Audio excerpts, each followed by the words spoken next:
Welcome to Hollywood.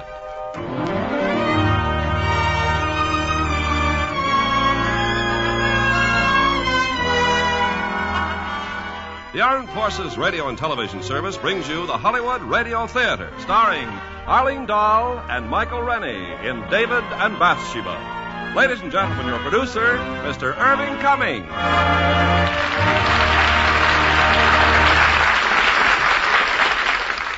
Greetings from Hollywood, ladies and gentlemen. In the second book of Samuel, we find the story of David and Bathsheba. It's a tremendous drama of intrigue and a great love between two defiant people that brought the wrath of God upon them. And as our stars of this epic drama from 20th Century Fox, we have glamorous Arlene Dahl and that fine artist, Michael Rennie. Now, Act One of David and Bathsheba, starring Arlene Dahl as Bathsheba and starring Michael Rennie as David.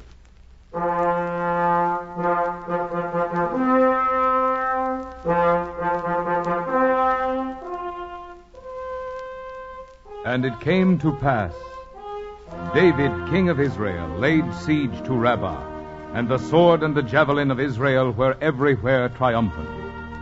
But it gave no joy unto David. For David, who as shepherd had slain the giant Goliath with his sling, was sick of warring and of bloodshed and the hatreds of the peoples. And he was lonely in his heart, for the places of the mighty are solitary and still.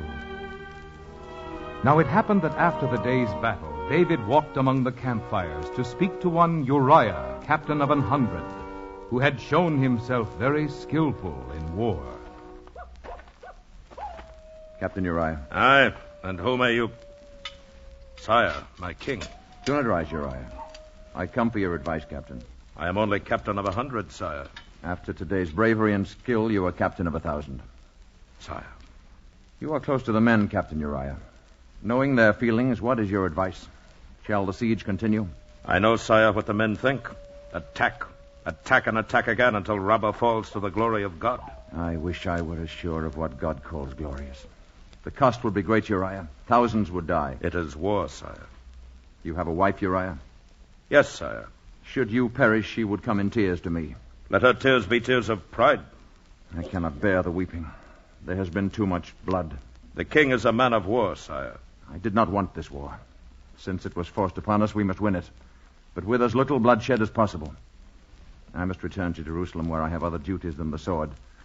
I trust in the spirit of such as you, Uriah, to continue the siege. As you say, sire. Do not rise. Good night, Captain Uriah.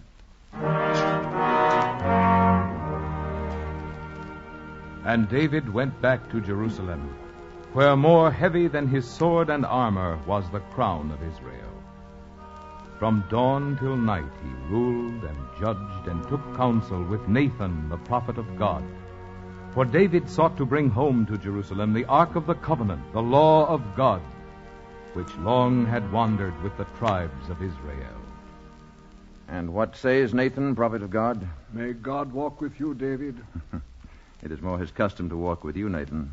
The Lord God looks with favor on your plan to bring the Ark of the Covenant to Jerusalem. Good. I charge you, Nathan, to arrange to bring the Ark of the Lord hither from Philistia. It belongs here with our people. God go with you, Nathan. What other matters must I attend to, Abishai? The minister from Egypt waits to pay you his respects. And to parley for advantage. Deputies of the people petitioning aid. I will see them first. Your sons, Amnon and Absalom, each claiming you gave him the vineyard on the Gibeon road. What else, Abishai? What else?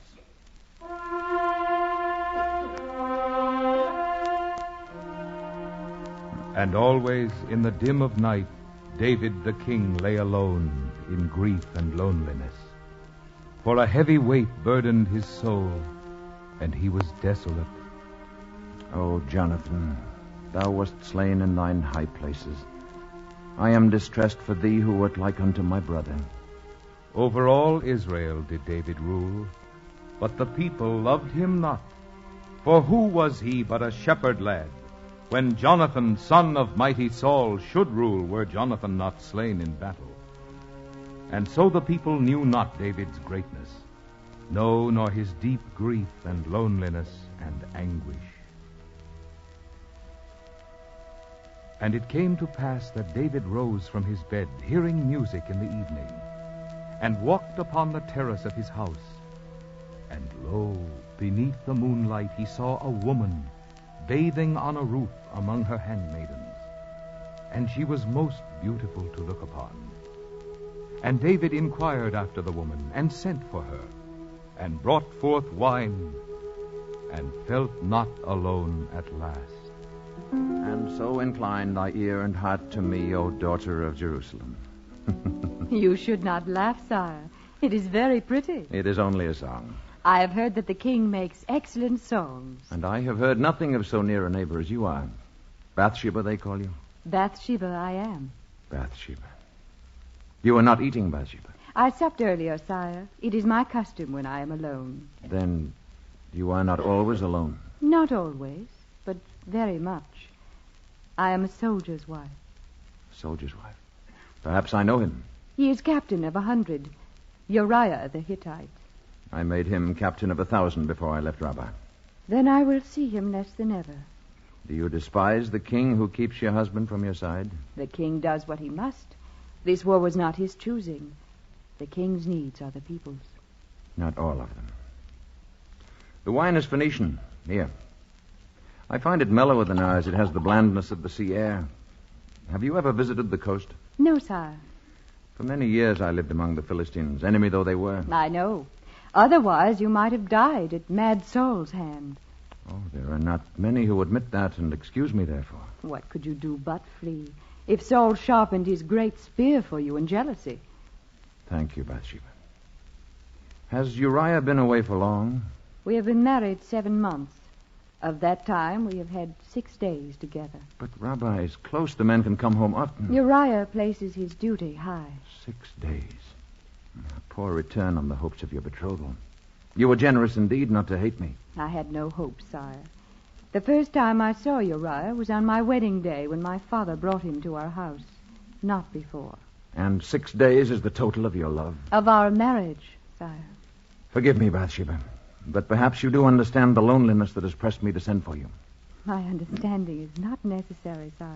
Why not? You are the king. Is that all, Bathsheba? Forget that I am king and think of any man who would be content with such an answer. I ask you, Bathsheba, is that all? The king is a man of war. His hands bruise my arms. Forgive me, but also answer me. What answer is there? You have sent for me, and I have come. In Egypt, where the Pharaoh takes what he commands, that would be enough. But even if I had the right, I would not use my power to take what is not freely given. I know that David is just and human. Then know, too, Bathsheba, that I said nothing until you told me that there was no love in your marriage. You told me, and so did Uriah himself, whose dream of glory is his wife in tears. He is a soldier. He is a fool. He can find only 6 days in 7 months to spend with you. Does he not know, the fool, that man's last solace and comfort is woman, until he turn at last to God? But his beloved is war, and the perfume of his beloved is the stench of death. And who, O king, is your beloved? I am David, the king. I live only for my people. At least Uriah is happy with his choice. You had better go, Bathsheba. Why do you choose suffering, David, my king? Go and be thankful that I am not Pharaoh. It is the king's will. Good night, sire. Bathsheba. Yes? Good night. God go with you. As he walks with you. Good night, sire. Oh, come with me from Lebanon, my well-beloved. Thou hast ravished my heart, my well-beloved, and I am lonely. David. Michael. The woman is gone. She is gone, Michael. I am used to your not favoring me best among your wives, David. I did not know that the sight of me is so unwelcome that you have not come to me since you came home from the siege. I have many cares. You found time to greet your other wives and this Benjamite, Bathsheba. Michael, you remain aloof by your own choice. I only thought to leave you to your choice. How gracious is your royal approval, sire. Your sharp words go to waste. We both know that royalty is a mockery and a fraud. It was no fraud when great Saul, my father, was king in Israel. I will not deny that Saul was every inch a king. And his successor every inch a fraud. Please, Michael, no more bitterness. Good night. So, The shepherd's son dismisses the daughter of Saul. I beg of you, Michael. Why did you marry me? I loved you as I believed you loved me. You had no need of my love. David is sufficient unto David. Is your memory so short? Once I had great need of your love. I begged you on my knees not to desert me, but you would not follow me into exile. You even dishonored your vows and married another. My father commanded it. There was a king. So be it, Michael. Then why did you take me back? Without Saul's daughter at my side, my northern tribes would never acknowledge me king. By taking you back, I made Israel a nation. Under God, there is no man as cruel as you are. Michael, I am weary of bitterness. You, a king? A shepherd lad? A goatherd? Michael. A flinger of stones that torpid giants? Betrayer of Jonathan, who was like a brother to you? Michael. Jonathan should be king, not you. Go before you drive me as mad as Saul himself. Go.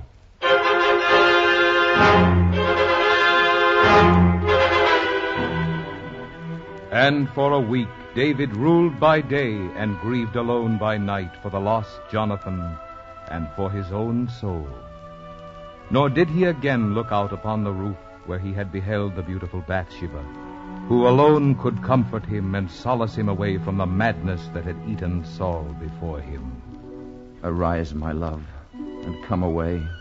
Oh, let me see thy countenance. Let me hear thy voice. For sweet is thy voice, and thy countenance is comely. David?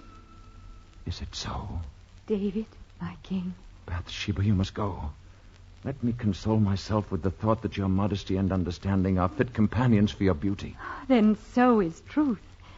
Before you joined your army at Rabbah, I used to watch you every evening as you walked alone on your terrace. Always alone. I never heard your voice, never was close to you. Yet when you went away, I was lonely. I'd always heard that the king had never found a woman to please or comfort him. When you sent for me that night, I dared hope that I might be that woman. Why do you say this now? Why did you wait? I had to know your heart first, and then my own. Bathsheba, my beloved, you are not free. I am your beloved, and you are mine.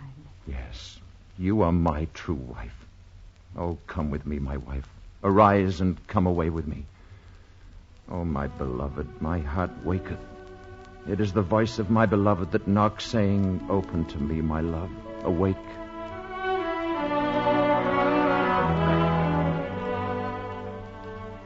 And David was comforted by Bathsheba, and laughter and gladness came into the heart of the king, and he was alone no more. Except he walked not with his God, for though David knew it not, his God had forsaken him, for he and Bathsheba had broken the sacred law of Moses. And David took Bathsheba away from Jerusalem, and was happy with her in the meadows where he had been a shepherd lad. Oh, we cannot lie here dreaming in the grass like children. You must get back to Jerusalem, David. Another day. And another, and another. Oh, I know you. This is where I was a boy. Tell me about Goliath. At 12, I had killed wolves with my sling. At 13, a man. No one else would go against Goliath. I had to kill him. It was war, David. He was your enemy. It was war, and he was my enemy, but a man is not a wolf. Was he really a giant? I admit he grows bigger every year. Are you happy now? I am with you. I could not have come to this place without you beside me. Why? Yonder over that hill is the height of Gilboa. Oh.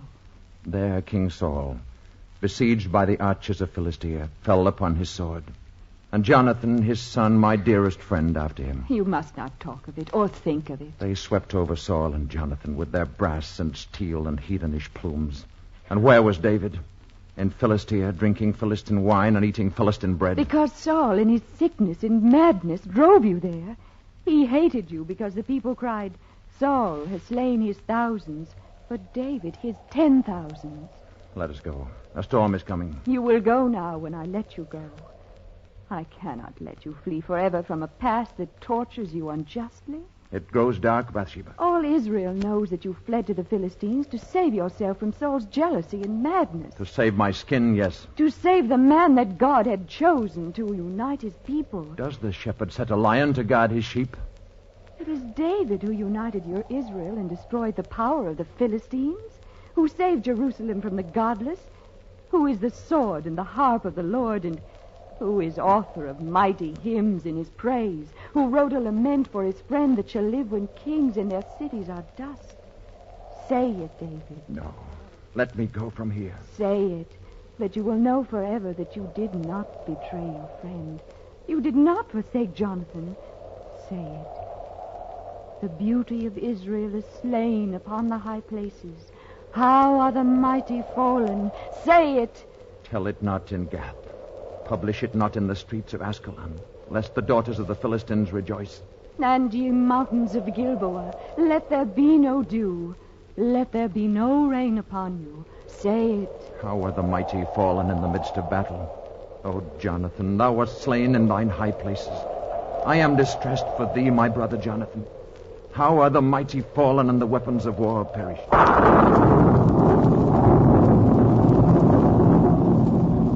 Are those the words of a man who betrayed his friend? How good you are. I More than wife to me. I will not let my lord walk in solitude and pain. There are some places where you cannot follow. Do you doubt my love to think I would be afraid? I could ask too much of your love. If you are lost, I am lost with you. If you walk in darkness, I walk beside you. If your head sinks down into death, I will go down with you to Sheol. You and my wife. David. What is it? You're trembling, Bathsheba. Oh, it is cold. It is the wind. It is wrath. Come away from here, Bathsheba.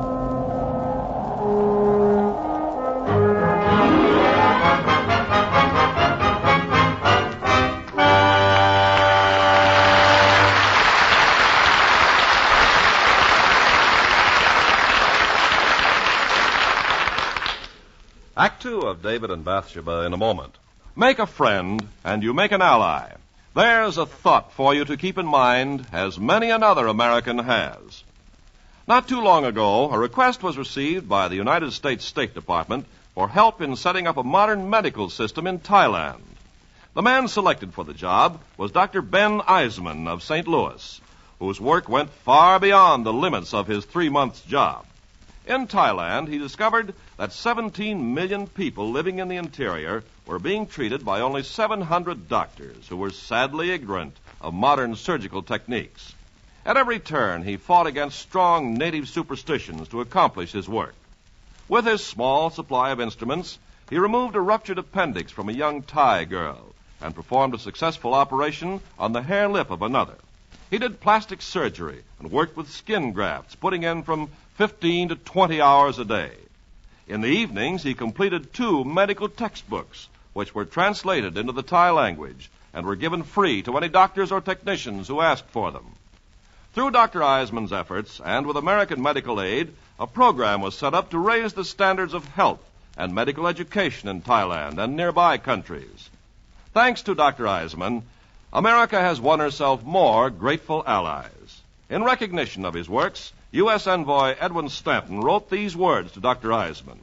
You are one of the greatest ambassadors of goodwill America has ever sent abroad. Thus, Dr. Eisman had the personal satisfaction of knowing that by helping others, you help your country. Now, our producer, Mr. Cummings.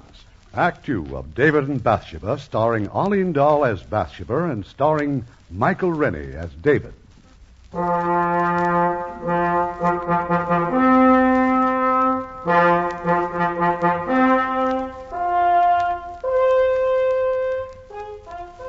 Now swift messengers on horses came to David with rejoicing to say that the ark of God, the scrolls of the law, were approaching Jerusalem from Philistia. And David's finest cavalry went out to meet the cart drawn by bullocks. And David prepared a place for the ark outside the walls of the city. And then David went out to meet the ark, driving his great chariot with Bathsheba by his side. And Michal, daughter of Saul, saw them from her window and hated them in her heart.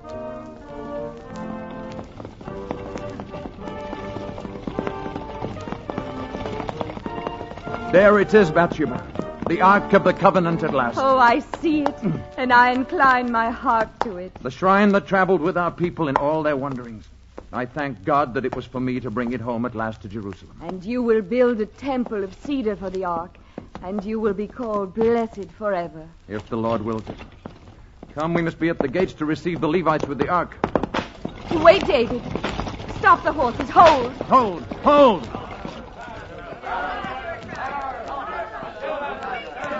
That crowd, David. Why do they pursue and torment that woman? Why? I cannot say. There is Abishai, he may know. Abishai. Sire, my Lady Bathsheba. What is that mob? Why do they taunt the woman? The woman betrayed her husband in the arms of another. She is a sinner before the law. Oh. This morning she was condemned to be stoned to death by the people. Mercy. Mercy. Oh, listen to her cry. It is the law. Wife of Eliam, it is for you to cast the first stone. Mercy, she cries out, and there is no mercy. Oh, let me out. Let me out of here, David. Abishai, take the Lady Bathsheba home. I go alone to the Ark.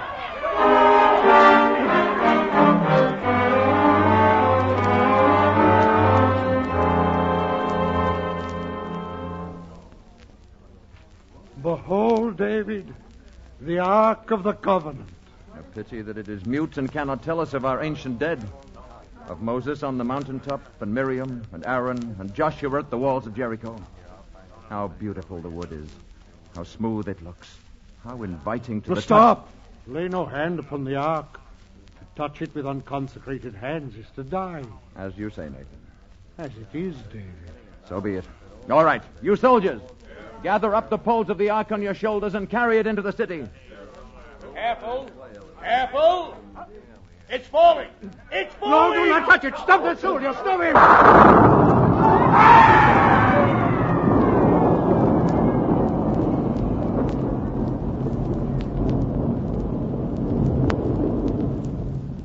Prophet, what say you?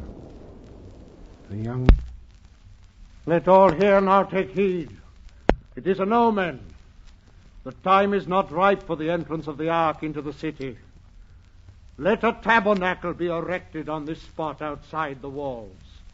Let the Ark remain here until the mysterious wrath of God is appeased. So be it. So be it. So be it. So let it be.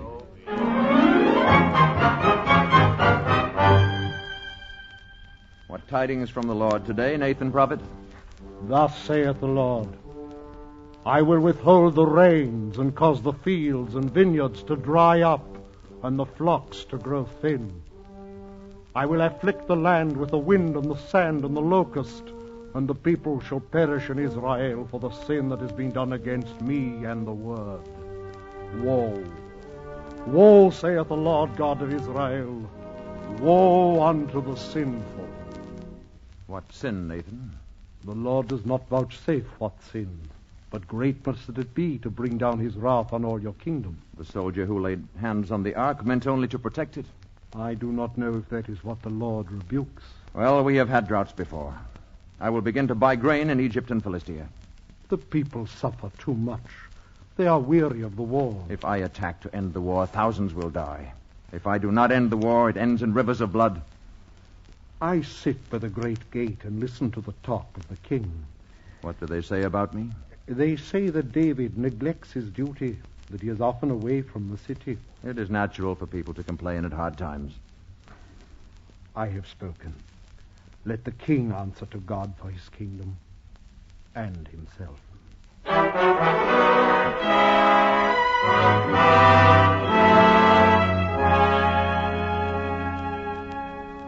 And what else did Nathan say to you in Jerusalem today? The people are muttering that David is too often away from Jerusalem. I am sorry, David. It is my fault. They do not know our secret. David, I must tell you. I tell you great trouble. Our secret cannot remain secret long now. Why? Who knows? You will have a child by Bathsheba, the Benjamite, who is wife of Uriah. Bathsheba, my beloved. Please, no tears. You bring me only joy. I bring you the anger of your people. For a while. What man would not be happy to learn that his wife will give him a child? I am not your wife. You are my only wife. No tears, my beloved, and no fear. Oh, I am not afraid. No. My tears are for my child who will never see light. You will not die, Bathsheba. You saw them stone the woman at the walls.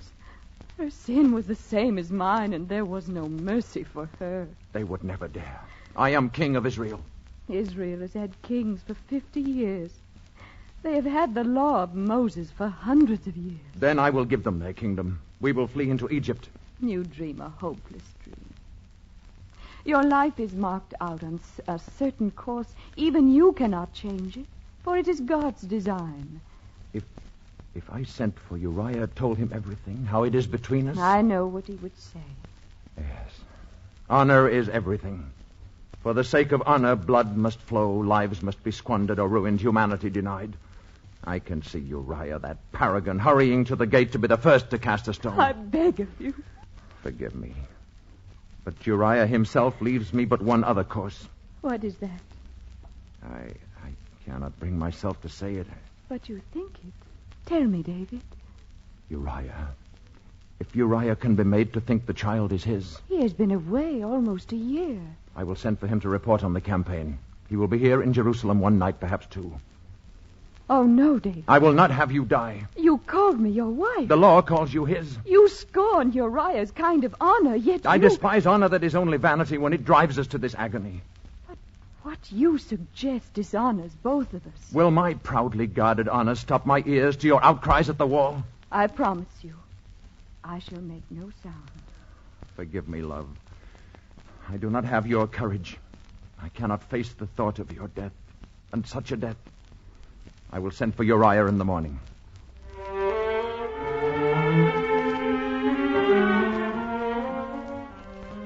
And David sent to Joab, who was his general, before the walls of Rabbah, saying to Joab, "Send me Uriah the Hittite." And Joab sent Uriah to David. And when Uriah came into the presence of David, David asked him how the siege prospered. And when Uriah told him, David said, "It is well. And thou hast earned the comfort of thy house and of thy wife, Bathsheba." Good night, Captain. Rest you well. A question, sire. Yes. About the war. Yes. Will we attack and end this war at once? No matter what the cost in blood, Uriah. The men are willing to risk death to end the siege. I am unwilling to risk 10,000 deaths. The men are restless. I will not order an attack. But if you do, will you tell Joab one thing, to set Uriah in the forefront of the hottest battle? It is all I ask, sire. I will consider it, Uriah, if we attack. My thanks, sire. Go. Go to your Bathsheba. She waits for you.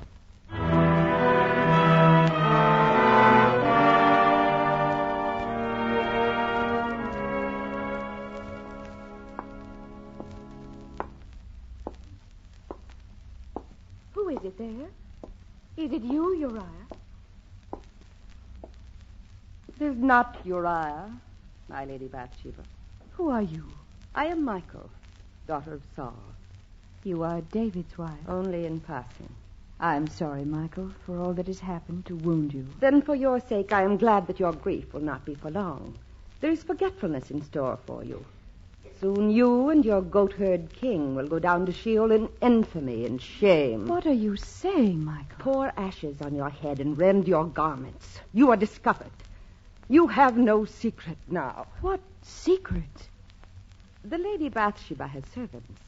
The servants tell things to other servants, and they in turn tell them to their mistresses. Does a daughter of Saul believe the fantasies and gossips of servants? If it is a fantasy, it is one that will haunt and mock you to the stoning wall. You know nothing. I know everything, and I shall cast the first stone. Leave this house, Michal.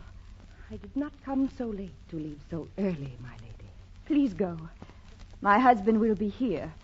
He is at home this one night from Rabbah. Uriah, captain of 1,000, and your lawful husband will not be here, Bathsheba. Even now he is sleeping in the palace guard room, keeping himself pure for holy combat. You and your shepherd lad cannot save yourselves. Your scheme has failed. So much the better. Weep. Pluck down your hair. Rehearse your cries of mercy, mercy. You will need them. I will have none of that. I will die, yes. Yes. I will go down into the valley, into Sheol. But there is no death. I will arise again. Yes, I will arise and come away with him. My beloved is mine and shall be mine forever until the shadows flee away forever. Oh. And the people, they shall marvel and cry out with wonder. Who is this that cometh up out of the wilderness of death, leaning upon her beloved? Oh, I know, for I have set me as a seal upon David's heart, and our love is as strong as death. Whereas jealousy, poor Michael, is as cruel as the grave that hath no tears upon it, and I pity thee, poor Michael. Pity? As David pities you and hates you not. How do you know? The words I say are words he taught me. This goatherd, this shepherd lad, grown up, you so pretend to scorn. David does not hate me. He has no hate to hate you with. Oh, God forgive me. You have not sinned. God forgive me. I have told your secret to the priests of Israel and to the whole temple. Forgive me, Bathsheba. Forgive me. Stand, Michael. Go in peace. And for your own soul's sake, throw not the first stone.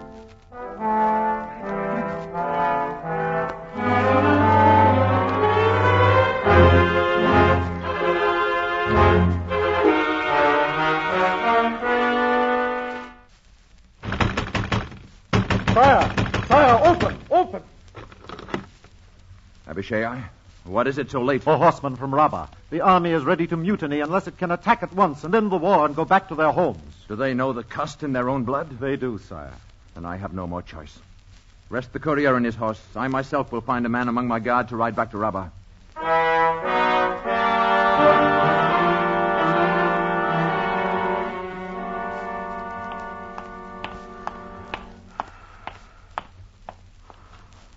You, wake up. Wake up. Sire. Uriah, why are you here? Huh? Why are you sleeping in the guardroom? I sent you to your home. Your pardon, sire, but while Rabbah still stands in defiance of God's will, I cannot take the comforts of my house. Very well, then. I have work for you. I am your servant, sire. Ride to Rabbah with all speed. Tell Joab to attack at once with all the force he has. Sire? Make yourself ready while I prepare the orders. I beg of you. Go. Put also in the orders that Joab set Uriah in the forefront of the hottest battle. The best die first, Uriah. I ask it. It shall be as you say, Captain. Now go.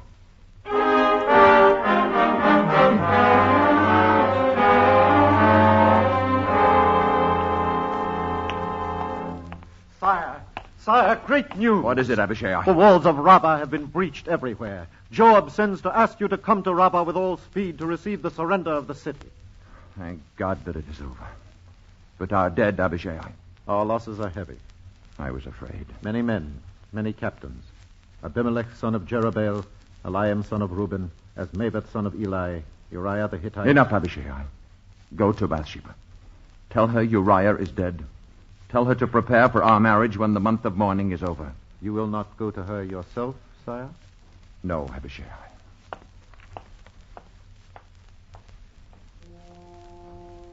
I am not guilty. He asked for it himself. As you are my judge and witness, oh God, I am not guilty. I am not guilty. God!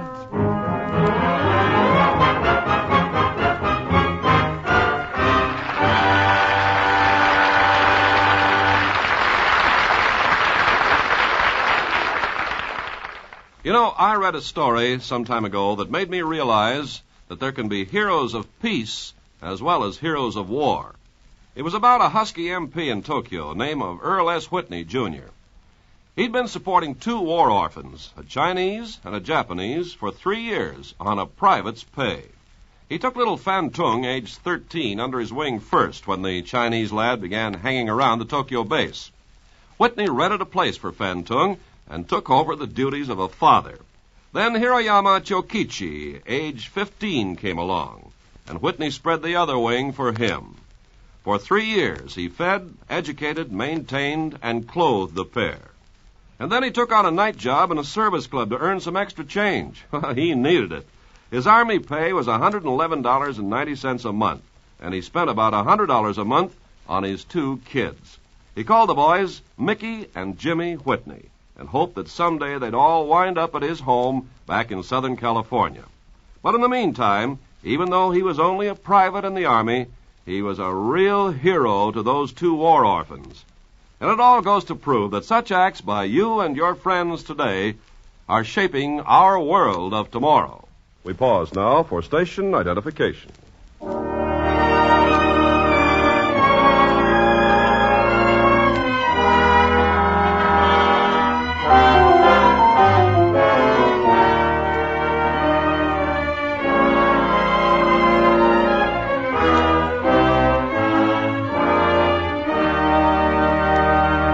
The curtain rises on Act 3 of David and Bathsheba, starring Arlene Dahl as Bathsheba and starring Michael Rennie as David.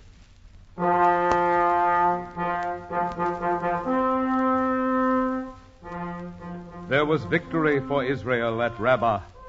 And lo, the warrior king unharnesseth the buckler and breastplate, and weareth the garments of the bridegroom. The bridegroom cometh unto the bride, but their joy is covered with guilt. Bathsheba, my bride, David, how beautiful you are. I thought you had forgotten. Never. For these days and these weeks I have waited for some word from one who calls himself my lover, called me his beloved, but for some sign that his promises were not lies. Lies, Bathsheba. Beloved. Why, if you loved me, have you avoided me? Why have you left me alone in darkness and ignorance, to lie awake night after night with all my fears and doubts? You know that I was called to Rabbah. It was more than a week since your return. Bathsheba, this is not the time for bitterness. This is our wedding day. There will be no wedding. They are waiting, Bathsheba. Let them wait forever. If I have deserved somehow your displeasure... Displeasure? Or worse, the wedding must still take place. You know why. If our marriage is only to be an act of charity from my king, I will rend my veil and not go out. If I have lost your love, tell me, and I will leave Jerusalem and trouble you no longer. I am not a beggar. Beloved, it is I who beg. I beg your patience. I entreat your love, and if you love me, I beg you, say no more. Say no more. If you cannot believe in my love, believe. I beg you in my solitude. Do not, I beg you, leave me to loneliness and guilt as Michael did once. Bathsheba, my bride, my wife. David. David, my husband.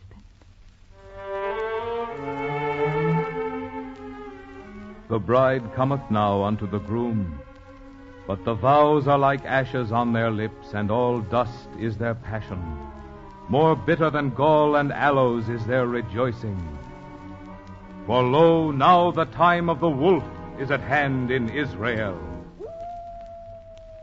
He howleth at the very gates of Jerusalem. The rain falleth not, neither doth the river flow, but drieth to nothing in its bed. The wind is sick, and withereth the wheat. It shaketh the barley, and the grain is black upon the stalk. The ewe and the ram sink down in the meadow. The goat perisheth upon the hill. The whirlwind cometh out of the sun.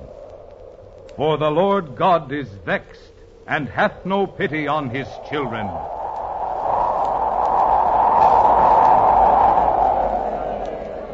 The black camel that is famine, and the one who is plague, and he that is death, ride the wind of the desert, and they are one with the wolf and the jackal and the vulture. For the Lord God is vexed, and hath no pity on his children.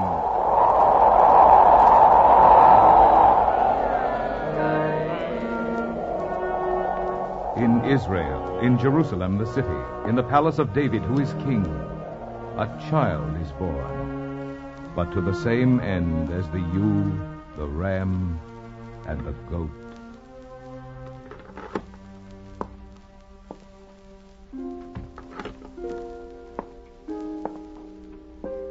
My beloved. David? They say our son will die. The physicians could do no more. I know. I have known it these 7 days. I have lain in sackcloth upon the earth. I have fasted and I have tried to pray. My prayers seem just words going out into emptiness. We are forsaken. David! He is dead. Oh. Peace, firstborn. Sholem. Sholem. Peace.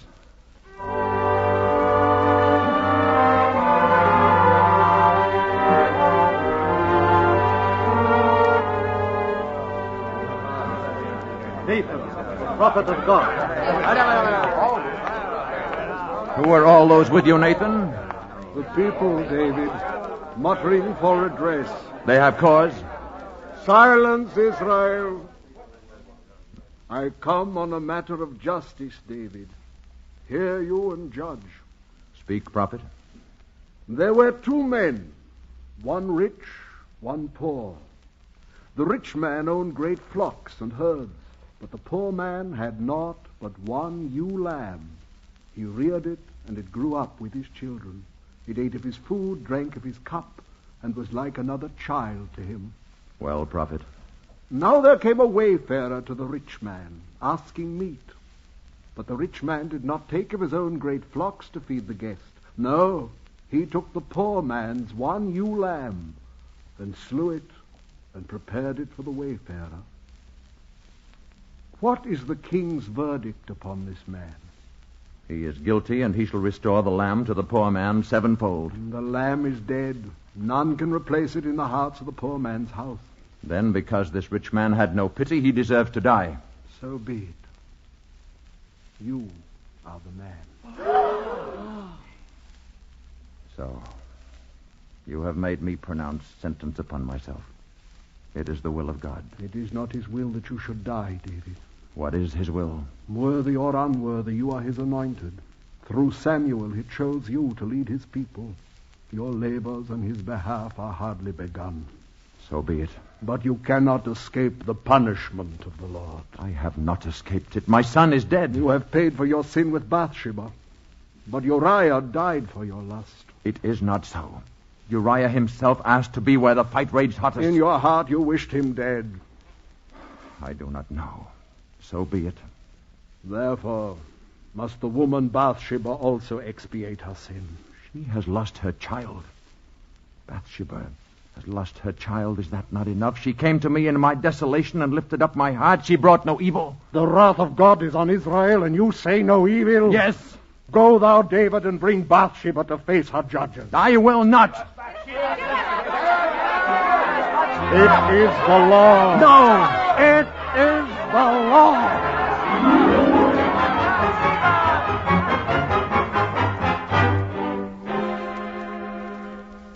David, we cannot fight against God's will.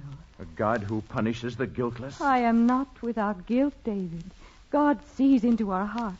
Abishai is bringing us my fastest horses. They'll be at the gate in the garden wall. You saw the soldier struck down when he touched the ark of God. Are the horses faster than the God's lightning? We can be past the gates before the mob knows that we're gone. David, there is a time to give up the struggle and to be resigned and to yield with dignity. No. I am ready, David. I will not let them take you. I cannot let you die, to be broken at the wall and left bleeding for the jackals and the vultures. David. No. No. Always, David, when you were disheartened or when I was afraid, you took your harp and played. Play for me now, David. What can I play? Something from when you were a shepherd boy. I would like that. Yes.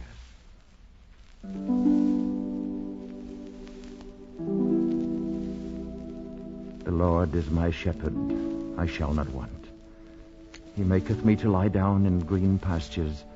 He leadeth me beside the still waters. He restoreth my soul. He leadeth me in the paths of righteousness for his name's sake. Yea, though I walk in the valley of the shadow of death, I will fear no evil. For thou art with me. Thy rod and thy staff, they comfort me. Thou preparest a table before me in the presence of mine enemies. Thou anointest my head with oil, my cup runneth over.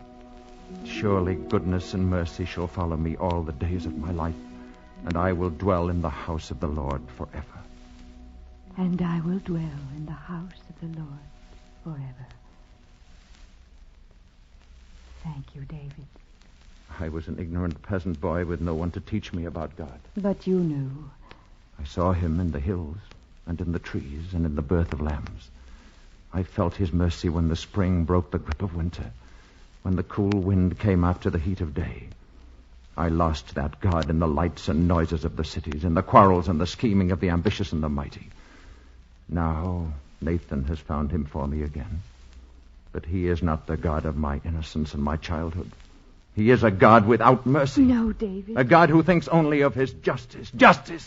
And so you must die. Oh, David, it hurts me more to see you suffer uselessly than ever the stones can hurt me. Hold me, my beloved, in your arms once more. Bathsheba, my love, my undefiled. Hold me a little longer before we go out and tell the soldiers that I am ready. The soldiers? A guiltless soldier trying to save the ark is struck down by this God of mercy? These are our last good moments together. Be at peace. Forgive me. How does it go? Your verse. My beloved is mine, and he is mine forever until the shadows flee away.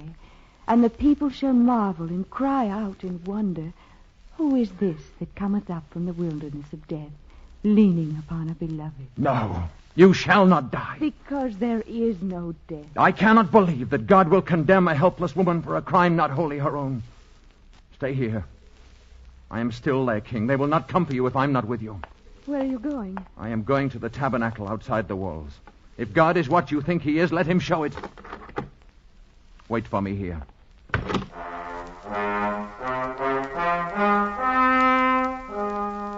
And David went down from the palace to the walls of Jerusalem, the city of peace.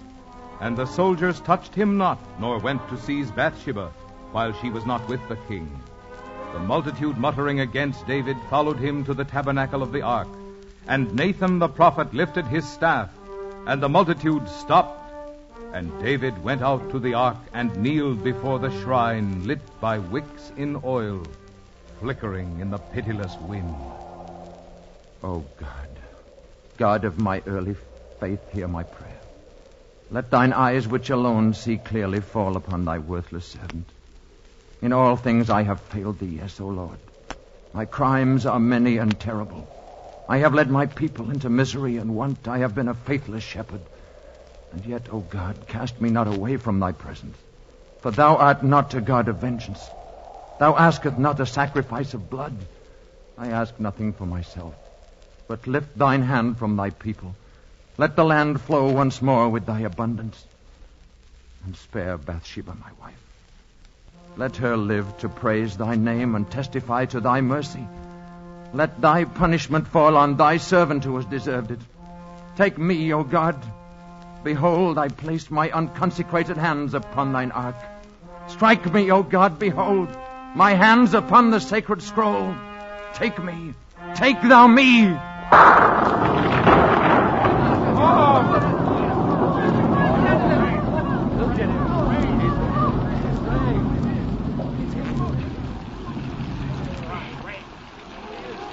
Rain. It rains. My people, it rains. On your knees, O my people. Give thanks to the Lord our God. Our thanks, O God, our thanks. Thou hast not forsaken us.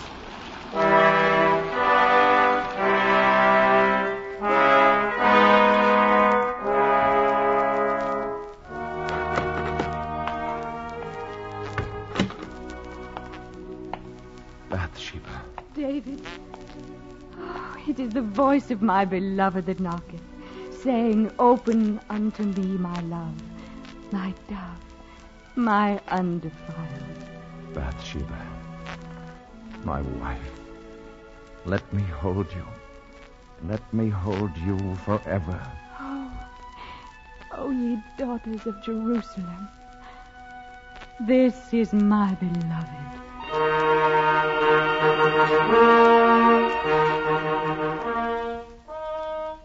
And David went in unto Bathsheba his wife, and comforted her, and she him. And the Lord did so forgive them that a son was born unto them, and they called his name Solomon the Wise.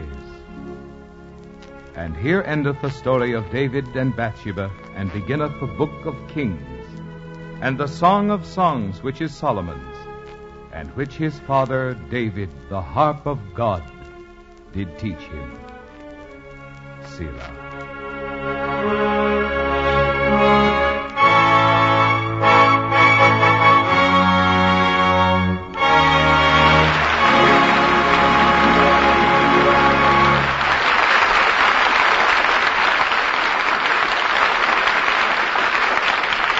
In a moment, our stars will return.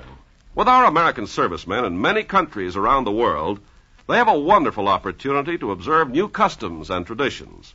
What might have seemed strange before is becoming pretty familiar to them. For instance, take this business of superstitions or omens.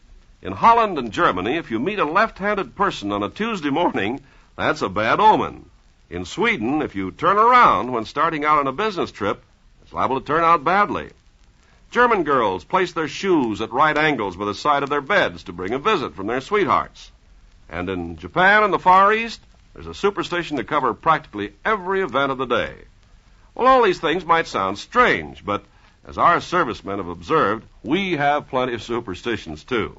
Let's just count some of the things that are lucky or unlucky. Finding a horseshoe? Lucky. Four-leaf clover? Lucky. A black cat crossing your path? Unlucky. Walking under a ladder? Unlucky. Breaking a mirror? 7 years bad luck. Spilling salt? Unlucky, unless you throw some over your left shoulder. Knocking on wood? Lucky. A rabbit's foot? Lucky. Well, those are just a few of them. Lots of people carry a lucky coin or a charm of some sort. All of us have a lucky number, and whenever we have something good happen to us, we know it's our lucky day. People the world over are great believers in this business of luck. And that's all the superstitions are based on. They're either meant to bring on good luck or keep bad luck away. According to the customs and traditions of your own people, you do certain things to try to influence that luck. Now, the way of doing things may vary between different people, but the ideals are the same. These customs are important to the people who follow them, and our servicemen are helping to maintain goodwill by observing the customs of other people in other lands. Now, here's Mr. Cummings with our stars. And here they are for a well-deserved curtain call. Arlene Dahl and Michael Rennie.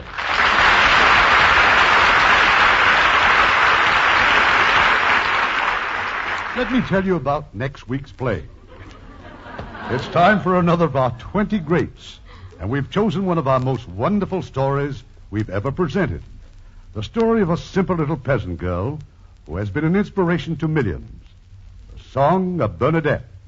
And as our stars of this immortal drama from 20th Century Fox, we have one of the loveliest stars in Hollywood, Anne Blythe, co-starring with my good friend Charlie Bickford, who will recreate his original role.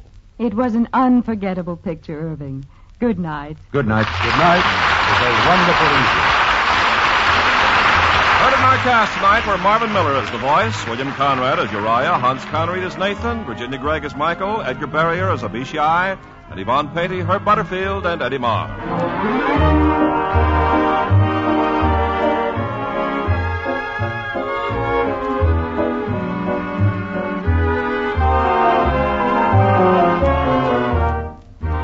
Hollywood Radio Theatre is produced by Irving Cummings. Our orchestra is directed by Rudy Schrager.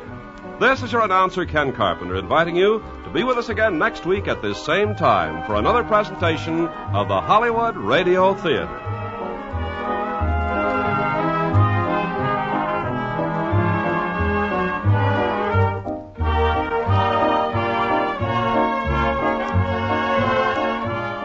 This is the United States Armed Forces Radio and Television Service.